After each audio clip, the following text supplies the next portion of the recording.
Mga kababayan, malayo na po sa kalupaan ang bagyong Pepito matapos itong manalasa sa malaking bahagi ng bansa nitong weekend. Kaya naman alamin natin ang update sa lagay ng panahon mula kay Pag-asa Weather Specialist Ms. Veronica Torres.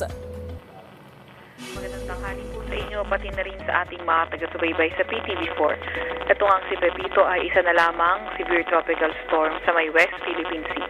Kadina alas 10 na umaga ito ay nasa layong 270 kilometers kanluran ng Batak, Ilocos Norte. Nagtataglay ng lakas na hangin sa 110 kilometers per hour malapit sa sentro at bugso na abot sa 135 kilometers per hour.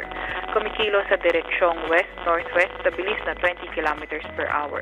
Dahil nga rito kay Pepito, asahan natin ang signal number 1 na nakataas sa Ilocos Norte, Ilocos Sur, La Union, western portion ng Pangasinan at ang western portion ng Abra. Meron din naman tayong nilabas na weather advisory kung saan moderate to heavy rains posible sa may Batanes area. Posible na rin lumabas na ating Philippine Area of Responsibility itong si Pepito ngayong tanghali o mamayang hapon. At yan munang latest mula sa Weather Forecasting Center ng Pag-asa, Veronica Torres. Ms. Veronica, may expected po ba tayong epekto pa rin po ng trough or extension nitong bagyong Pepito or makakaasa na po yung mga kababayan natin na mas magandang panahon? Opo, mag-update tayo sa weather forecast natin mamaya 4 p.m. pero posible pa nga rin maka-apekto itong trough extension ni Pepito sa ilang bahagi nga ng ating bansa. Sa mga kababayan po natin nagtatanong, ma'am, may binabantayan po ba tayong iba pang bagong sirkulasyon sa labas ng Philippine Area of Responsibility?